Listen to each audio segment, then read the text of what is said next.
Hi YouTube, it's Chris, K2CJB with K2CJB Radio. Welcome back to the channel. We're starting another series. This is a project series of relocating the ham shack. Sometime over the summer in 2020, the wife and I moved to the state of Connecticut from Pennsylvania. So big project, we have to move everything, including the ham shack. So what we're going to document here is the project of reinstalling the ham shack in a new QTH. So come on in. When we were looking at homes, of course, one of the requirements was to have a location in the house for the ham shack. The lower level of this house had this space in it, which is just a beautiful space. And the window that you see there is going to serve as the antenna bulkhead to get the antenna cables outside. It's about 6 or 8 inches above ground level. After many trips from the storage unit to the house, which was only about 3 miles away, things started to take shape. I wanted to configure the shack in an L configuration, and now I had 2 desks at my disposal after we moved some furniture around.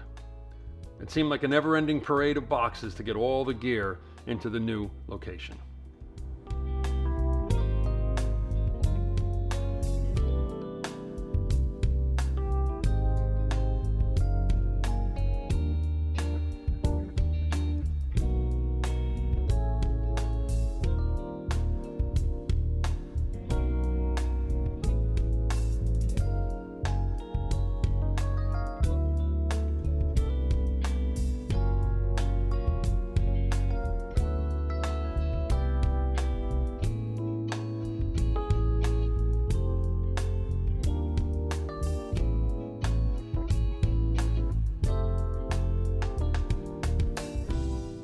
Well, at long last, it's beginning to look like a ham shack.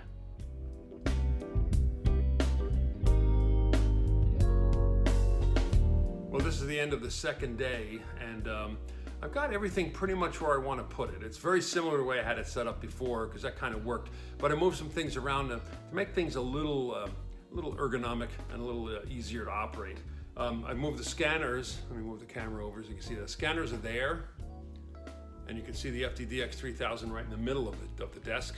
On the end, I've got some SWR meters, one for the 6 meter, the Squalo that I built. That's up on top here. On the bottom is a larger MFJ meter for VHF and UHF, connected to the Kenwood V71. And of course, back over here now, having its own desk. In the old shack, I didn't have room for a separate desk for the Tempo 1, but now it's got its own desk, which is pretty cool.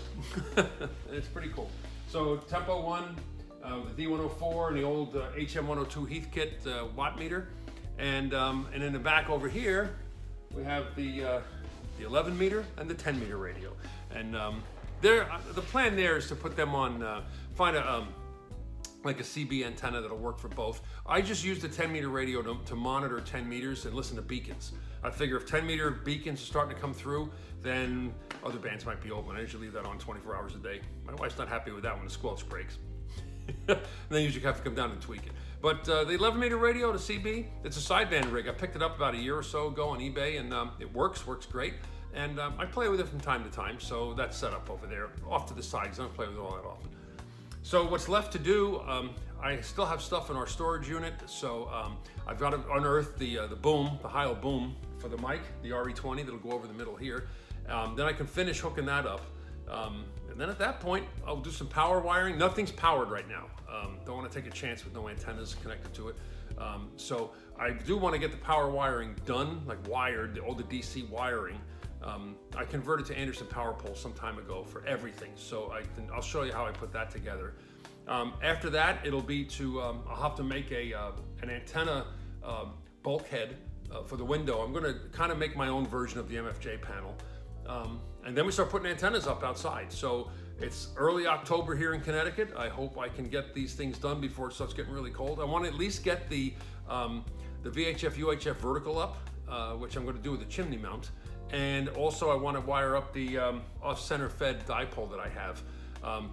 My old house, I had to put that in as an inverted V, but the property here will allow me to run it horizontal at about 50 feet elevation. So I can't wait to get that up and try it out. So after one last trip to the storage unit, where I unearthed the Heil boom for the RE20 microphone, everything's pretty much where it's going to go. We had a bookcase that I was able to use for a printer stand and also a place to put all the HTs. Off to the side of that are the SLA batteries and the SLA battery charger. The next task for this project is to manufacture the antenna bulkhead that's going to go into that window. I have all the materials to do that.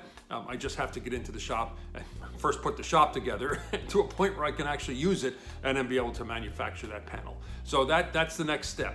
So if you like this and you want to follow along in the series and maybe offer up some advice what I'm doing wrong here, make sure you click like and then hit subscribe. If you hit subscribe and hit the bell, you'll get notified when the next video comes up along in this series. So stay tuned. Glad to have you watch, and I'm glad to be back, and we hope to see you at the next video. Until then, 73 from Chris, K2CJB.